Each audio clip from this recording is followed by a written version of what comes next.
Yeah, so I think I can start the presentation now. Um, Everyone can see the screen, right? I think everyone can see the screen.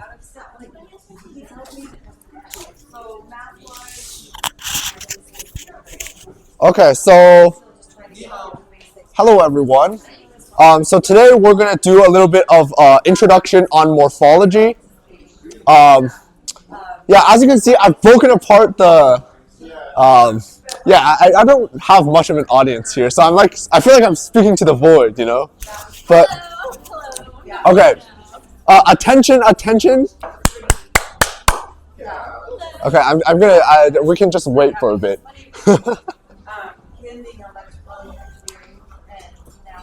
um. All right, so today we're going to be talking about morphology. Anyone know what morphology is? Welcome, new members. Sign-in sheet is pass. They're going to pass around sign-in sheet. Anyone have an idea what morphology is? Want to talk? Oh, yeah, I think the audience today is a little uninteractive, but that's okay. Okay, so yeah, go ahead. No, I'm pretty sure. Oh, intricacies? Wait, it might be. Yeah, I think it's intricacies actually. So, okay. So, all right. Yeah, I think it is intricacies, right? Intricacies. I think that it is. That's the case. Okay. So, this presentation is going to be on an insight leading into the study of the shape and form of words and its internal complexities. Literally what it means, right? Because in linguistics, we study like how words are built up, and words are sometimes consisted of many, many roots, and that's kind of what morphology is about. So here's a question for everyone to ponder. What is a word here? What is a word? What do you think is the definition of a word? As a Chinese person, I wonder that a lot. Yeah, what is a word? Any idea? You have any ideas? What's a word?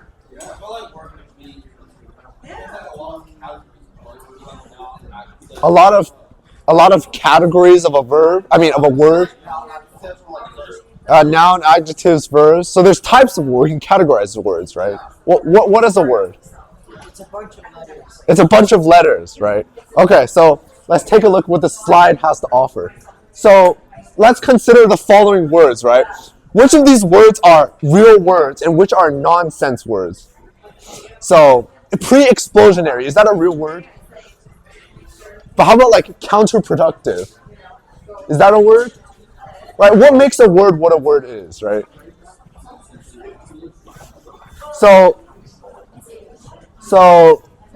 the idea is, you can see that the question is, how exactly do we define what a word is the question. Like, how do we separate non-words from a word, right? For example, counterproductive, that's a real word, but other words like non-repairish or unredarkened, they look like they could be word. Yeah, go ahead. Yeah, you can, but how does a dictionary define what a word is? Whatever they want. So you can technically make the first one a word if you just like say enough time for a dictionary to notice. Okay. All right. So here's words in a linguistics viewpoint. So words have two parts. The first part is the form of the word. So the word's shape or the sound that it consists of, right? So for example, the word word, it has the W sound, it has the R sound, it has the D sound. So those are the sound that composes the word, right? So the word is made up of those sounds. And the second part is the word's meaning or the information that the word conveys or what they refer to, right? For example, if I say Audvi, you know I'm referring to that person over there, right? Or if I say, and the meaning can be abstract, right? It's like a word like love or hate or, I don't know, discipline. Those are words that refer to an abstract meaning that's not often not concrete, or we have to imagine what it is, right? So here's an example, morphology. The word morphology is consists of two parts. The first part is morph, meaning the shape or form, and ology, meaning the study of something. So morphology means the study of the shape or form of words. Okay, and then after that is the idea in linguistics. The base concept of what a word is from this idea of morphemes, which is the smallest unit of meaning or grammatical function formed by a combination of sounds. So words are always formed by morphemes. So in linguistics, this comes to this definition of what exactly a word is. It's a combination of morphemes, which are the smallest unit of what a word is, to convey a distinct meaning or concept. Any questions at this point? I'm out of, okay. All right, so how exactly do we tell if something's a morpheme? So take this word, for example. This is, everyone, what is this? An apple, right? So, for example, if we take the word apple, we test if we can break down the word apple even further. So, for example, we can split it up into syllables to test, right? Does app have more of a meaning than pole? Can it describe multiple parts of what an apple is? Like, does app refer to some part of apple? Any questions? Well, no, right? So apple is an individual morpheme. And then, but however, this part, what is this? What is this fruit? A strawberry? Anyone know what this fruit is? It's a blackberry, right? So, but black and berry have separate individual meanings. So blackberry wouldn't be a distinct morpheme. It would be two separate ones. So black and berry are individual morphemes, but blackberry would be a word composed of two different morphemes. Okay, so here are 3 ways to categorize morphemes. The first is, okay, let me just do this. Yeah. Okay, the first one is way to categorize morphemes is if a morpheme is free or bound. So free morphemes can act as standalone words, like take the word unhappy, for instance. Happy can act as a standalone word, so it's a free morpheme.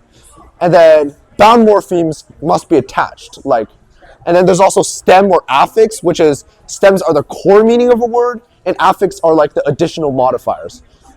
And then lastly, we have morphemes that represent a distinct meaning or morphemes that represent a grammatical function. Okay, I'm kind of rushing through this presentation because it's like really fast. Okay, just take a look at it to absorb, I guess. Okay, so here are some fun facts about morphemes. First, morphemes might have different spellings. For example, describe and descriptions. They're the same morpheme to mean to describe something, but in words that are variant, then they have different spellings. Can anyone think of a morpheme that might change its form when it's in different words? Like im or in or yeah, just Im or in, right? Like impossible or incoming, right? Well, no, that's not the same in, but yeah. Yeah, go ahead. Wait, it's kind of a question. Uh-huh. Let's say like the verb to die, right? Right, to die. Like with the different like tenses that you use for to die, like considered like different forms of the same morpheme. Yeah, it would be considered the different forms of the same morpheme because the combination of sounds mean the same thing throughout that, like dying or die or death, right? Those are all parts of the same morpheme. And then morphemes might not have consistent pronunciation. I think this is also an example, but the example I came up with is atom and atomic, right? Because atom in the word atom is the A is emphasized, but in atomic the O is emphasized. So the same morpheme has different, I guess, pronunciation between the two words. And then they also might be invisible. For example, sheep versus sheep. One is singular and one is plural because obviously you can't tell, right? You say one sheep, two sheep, but there's an invisible morpheme there, and that's the invisible S. It's called a pluralizing morpheme, is hidden in case, like, for example, sheep, fish, right? Or like uncountable things like water, right? There's not really a plural for that. But, so this is called a null morpheme.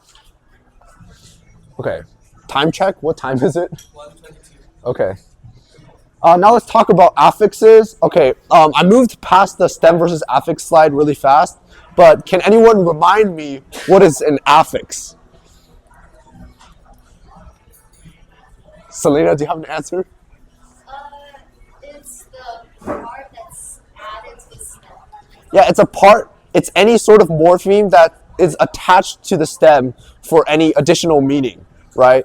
So there's 4 types of affixes. The first 2 you guys know pretty well, prefix and suffix, which is something that's attached before a word, like so dis is attached before appear, and for example, the suffix ness is to make something into a noun, right? So ness is added after kind to mean to make kindness, right?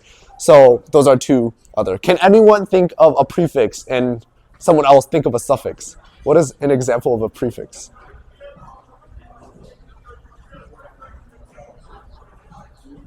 Any ideas?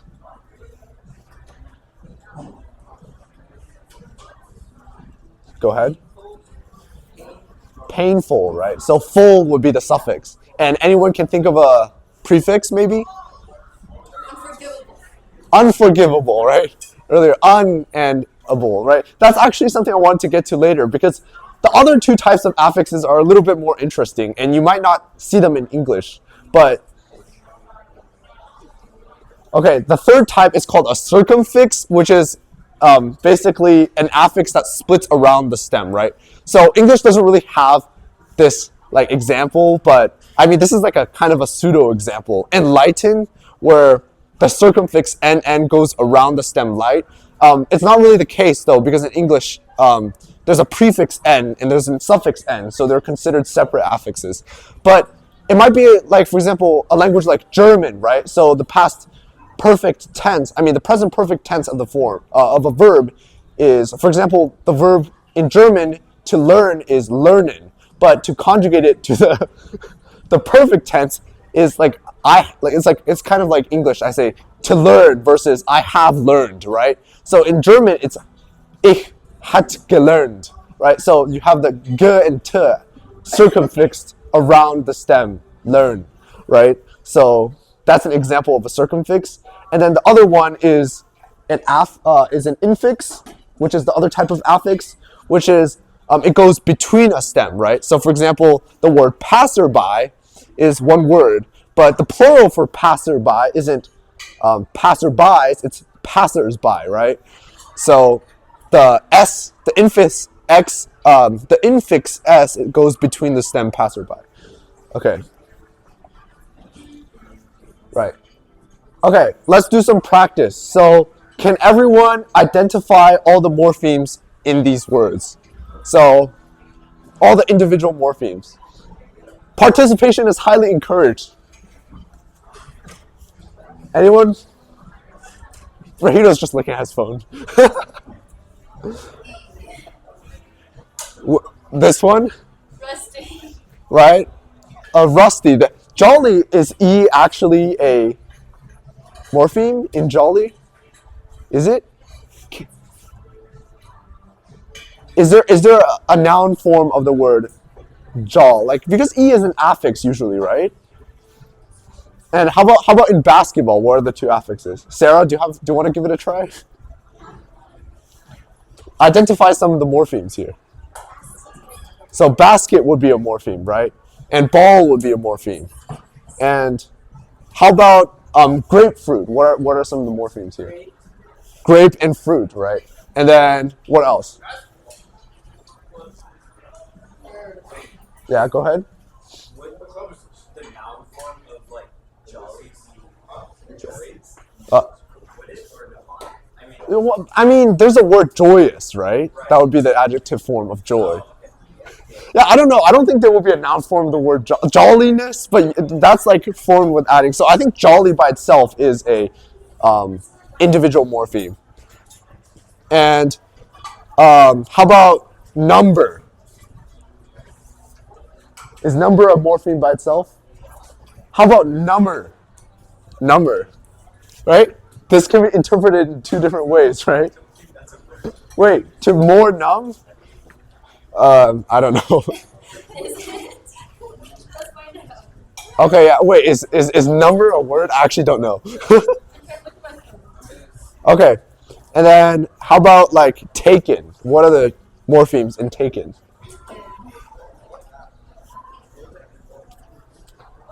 Everyone, this is kind of like a. It feels like I'm the teacher and all the students don't want to talk. You know. Which class does this remind you of notes? I don't know. No, it's like the teacher is desperately trying to engage with the students, but the students don't respond. Okay. Okay, and then let's now just morphologically analyze this word. It's a pretty long word. Anti-disestablishmentarianism. So let's do some stem and affix identification. So what is the stem in this case? Mental status. Established, right? Established would be the stem, and then what are some of the affixes attached to it? Yeah.